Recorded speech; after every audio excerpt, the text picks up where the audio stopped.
Buenas noches, bienvenidos a esta nueva tutoría del CONET de español de octavo año. El día de hoy vamos a ver cuatro temas: la lógica, la novela en una silla de ruedas y el ensayo con ¿Qué hora es?, de Yolanda Oriamuno, y las falacias. ¿Cuáles son las características de la novela que hemos estado viendo anteriormente? En primer lugar, está escrita en prosa.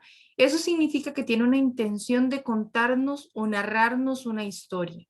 Posee muchos personajes, algunos son principales, otros son secundarios y otros son terciarios o referenciales que no aparecen en la historia, pero se cuentan de ellos.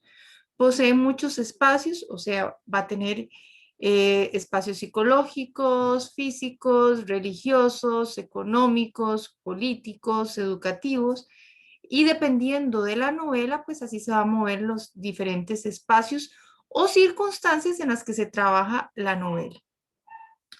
Posee muchas tramas o argumentos. Eso significa que la novela abarca diferentes tramas o diferentes argumentos, es compleja y es larga. En el caso de Una silla de ruedas, es una novela escrita por María Isabel Carvajal, Carmen Lira, y cuenta la historia de Sergio, que fue un niño que a los 2 años le dio una enfermedad que lo confina a una silla de ruedas. Al principio su mamá Cinta está muy triste, igual que la mamá Canducha, que era la señora que le ayudaba a Cinta en la casa, de origen guanacasteco. Sin embargo, con las niñas, con Gracielita y Merceditas, mamá Canducha, Cinta y don Miguel, Sergio logra tener un ánimo y un espíritu muy alegre y vive su infancia muy feliz hasta que su mamá se involucra emocionalmente con su padrino, y huye con él hacia Brasil y los abandona.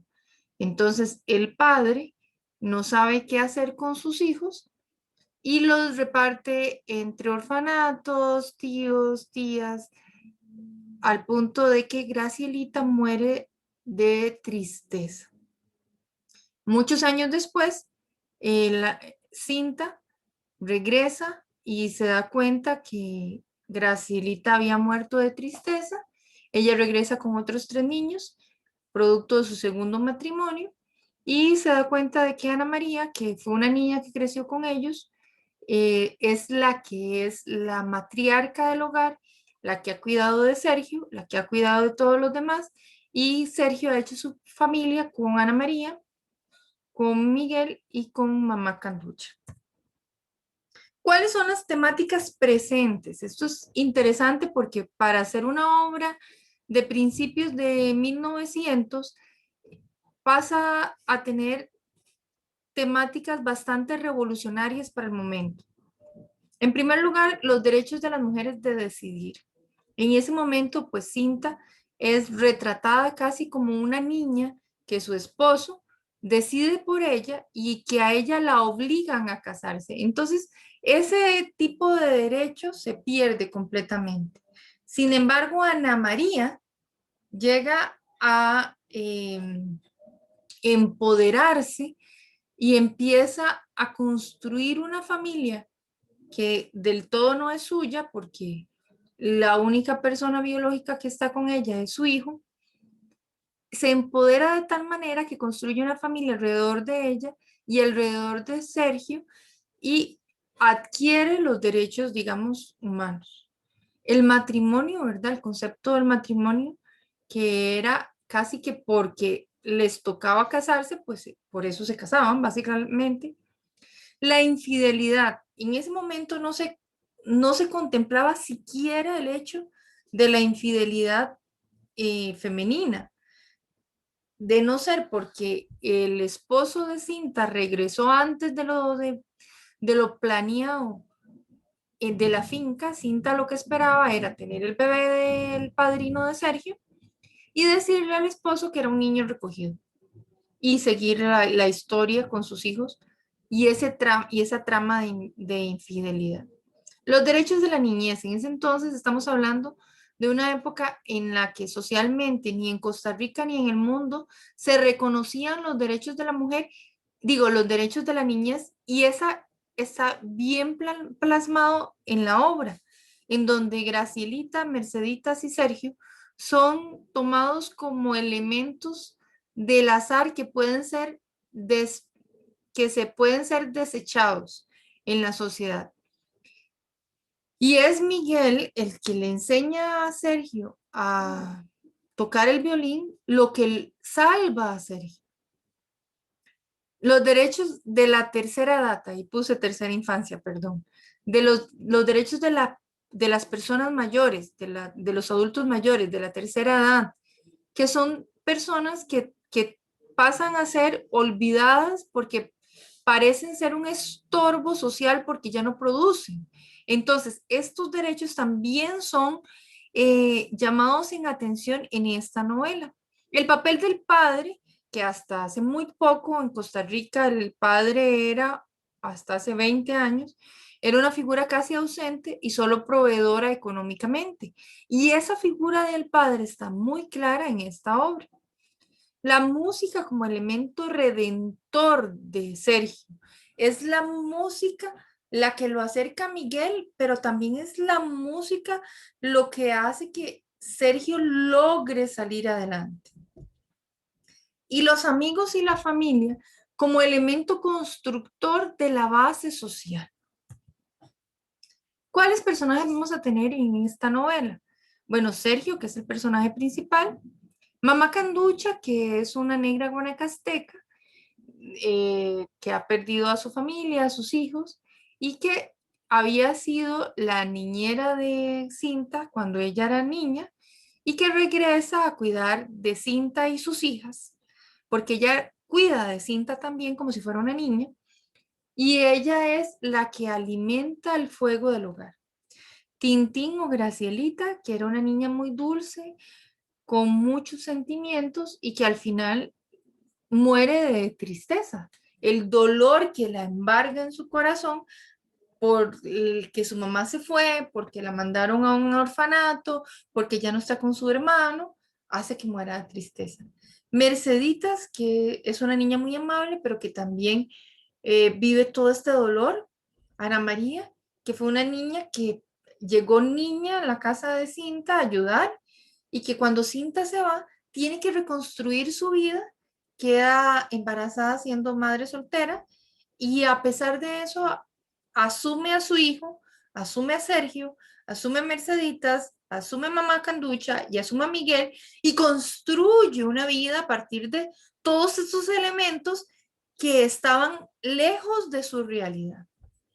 Miguel, que era un anciano italiano que se había venido para Costa Rica y que en Costa Rica pues vive una vida, pero que cuando ya es viejo, por el licor y otras cosas, pues queda abandonado y Sergio lo asume, lo acoge dentro de su familia y después Ana María también lo acoge dentro de su familia. Y Cinta, que es esta mujer infantilizada, es una mujer que a pesar de ser madre y de ser cabeza de hogar, bueno, nunca demuestra ser cabeza de hogar, siempre le deja las características a su esposo, ¿verdad? Y que se enamora perdidamente como una colegiala del padrino de Sergio y pues abandona todo. O sea, la actitud de Cinta es muy infantil. El segundo tema que vamos a ver hoy es el ensayo ¿Qué hora es? De Yolanda Oriamuno. Recordemos que el ensayo está escrito de forma expositiva, lo que viene a representar o exponer un tema. Es didáctico. La función del ensayo es enseñar algo. Tiene extensión variable. Significa que se puede construir un ensayo desde una página hasta 500 o más páginas. Tiene variedad temática. Se puede hablar desde derechos reproductivos hasta construcción de identidad social y otras cosas. Es objetivo porque presenta pruebas, el autor presenta pruebas de lo que está escribiendo, pero también es subjetivo porque el autor presenta su propio punto de vista sobre lo que está escribiendo y tiene una intencionalidad ideológica. Está escrito para presentar una postura sobre un tema, además de que posee figuras literarias. Básicamente, podemos encontrar en los ensayos estos cuatro tipos de lenguaje: el lenguaje coloquial, que es el que utilizamos comúnmente; el culto, que presenta un lenguaje refinado y presenta una precisión lingüística; el técnico, que se refiere a las diferentes especialidades y que el vocabulario que maneja es a partir de esa especialidad; y el literario, que básicamente hermosea el concepto haciendo uso de las metáforas, de las hipérboles, de las símiles y de los otros elementos literarios para cambiar la forma y darle un sentido más estilístico al ensayo. ¿Cuáles son las temáticas presentes en qué hora es? Bueno, en primer lugar, la función de la educación. Esa es la gran pregunta de este ensayo. ¿Cuál es la función de la educación? ¿Para qué sirve la educación? ¿Para qué estamos educando? Al final, esta pregunta nunca se resuelve en el ensayo. El papel de la educación de la mujer. ¿Para qué se educa la mujer? ¿Cuál es la función de la educación en la mujer? Resulta que la educación de la mujer ha sido relegada constantemente en la historia como un signo arbitrario, como algo que podría ser o podría no ser. Y en este caso se dice, bueno, ¿para qué estamos educando a las mujeres? ¿Y cuáles son los actores que intervienen en la educación de la mujer? La familia, que es un actor que interviene y que la familia tiene la función de no solo educar a la mujer, sino protegerla de los diferentes elementos. La escuela o el colegio, pero entonces la escuela o el colegio está dedicado a darles ética, ciudadanía, o qué elementos, o solamente materias teóricas, o formación integral que le permita a la mujer crecer como ser humano, como individuo.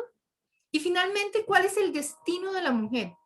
¿Qué destino tiene preparado el mundo para las mujeres? Aquí voy a hacer un paréntesis cuadrado. Yolanda Oriamuno ha sido una de las autoras que más ha escrito sobre los movimientos feministas en el siglo XX, especialmente en Costa Rica. Ella tuvo que huir a México para poder desarrollar su obra porque aquí estaba muy limitada. Pero además de eso, empieza a decir, bueno, a ver, ¿para qué tenemos a las mujeres? ¿Cuál es el concepto que tenemos de la mujer? O sea, la mujer es un ser humano. ¿Y por qué no es tratado como otro ser humano igual que el hombre? O sea, aquí Yolanda Oriamuno siempre ha cuestionado en su obra cómo vemos y cómo tratamos a las mujeres. Todavía en el siglo XXI, en pleno 2021, hay muchos países en donde la mujer se trabaja como si fuera un ciudadano de tercera categoría. Y los femicidios, o sea, las muertes por el simplemente hecho de ser mujeres, siguen estando a flor de piel. El tercer punto que vamos a ver hoy es la lógica. ¿Cuáles son los elementos de la lógica? Bueno, la inferencia, que significa deducir algo; la argumentación, que es la exposición de algún elemento; el argumento, que es una razón o justificación; el razonamiento, que es la capacidad de pensar; y el enunciado, que es la explicación de ese argumento. Las proposiciones, que son perceptibles y tienen un significado específico dentro de la argumentación; las premisas, que son enunciados afirmativos; y las conclusiones, que son las consecuencias lógicas de las premisas. Vamos a tener también marcadores de consecuencia lógica y marcadores lógicos como y, o, sí, sí, entonces, sí, solo sí. Y los enunciados que se van a marcar como A, B, C, D. etc. Vamos a tener enunciados simples que tienen un solo argumento, como Juan tiene un carro, o enunciados complejos que tienen dos argumentos, como Juan es inteligente y es guapo. Las falacias son engaños que se dan a través del lenguaje y estas pueden ser de atingencia cuando las premisas no son apropiadas para probar la conclusión o de ambigüedad cuando se presenta un error en el uso del lenguaje.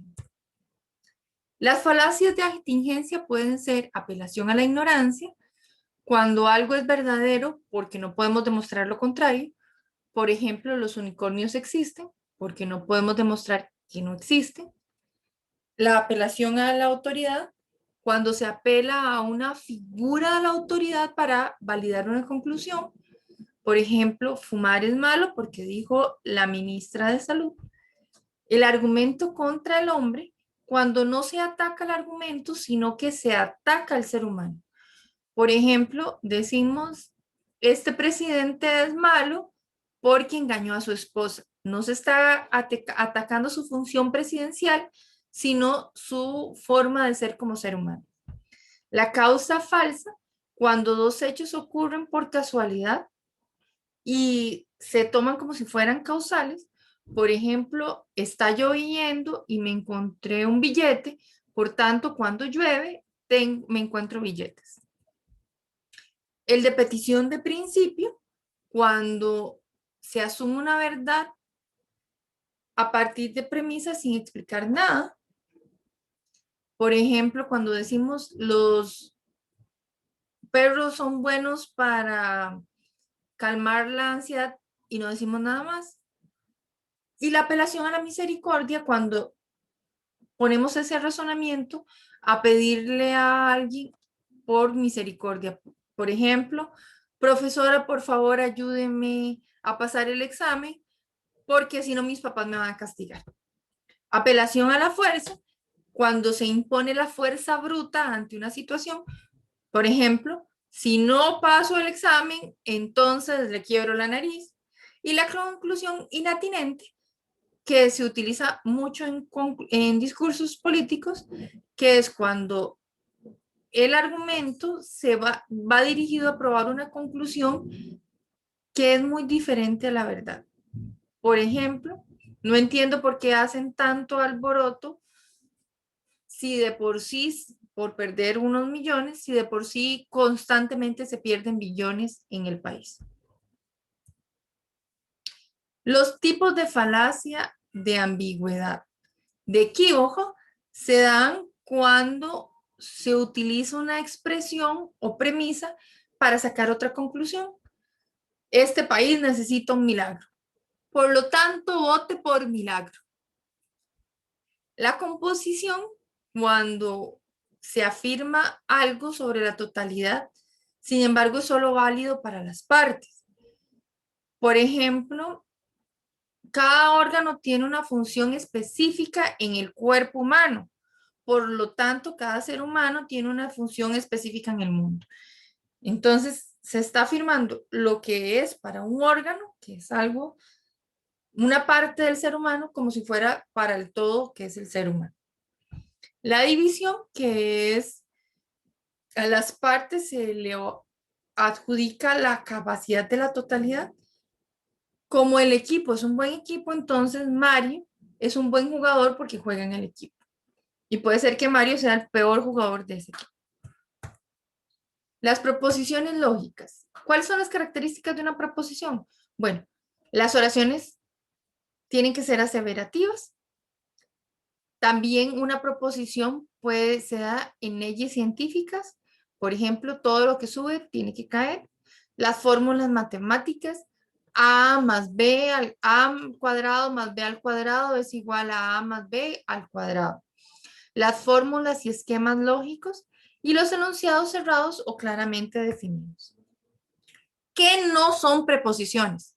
Los enunciados abiertos no definidos, las oraciones interrogativas, exclamativas, imperativas, desiderativas o dubitativas, las opiniones o suposiciones, los modismos o refranes, las adivinanzas, las interjecciones y los proverbios. ¿Qué tipos de proposiciones tenemos? La universal afirmativa, todos los humanos somos mortales. La universal negativa, ningún humano es inmortal, ahí puse mortal, pero digamos sería inmortal. La particular afirmativa, algunos planetas giran alrededor del Sol. La particular negativa, algunos planetas en otros sistemas solares no giran alrededor del Sol. La existencial afirmativa, Sócrates, Sócrates existe, y la existencial negativa, no existen los unicornios. ¿Cuáles clases de proposiciones vamos a tener? Las tautológicas, que siempre son verdaderas. Por ejemplo, el sol es una estrella. Las contradictorias, que siempre son falsas. Por ejemplo, la lluvia sale del suelo. Las contingentes, que a veces son verdaderas y a veces son falsas. Por ejemplo, hoy es miércoles. Hoy es verdadera, pero mañana, hoy es miércoles, será falsa. Bueno, eso es todo por esta clase. Si tienen alguna duda, pueden escribirme a almitra.desuesa.delgado@me.go.cr y también en el canal de YouTube. Fue un placer compartir con ustedes. Hasta luego.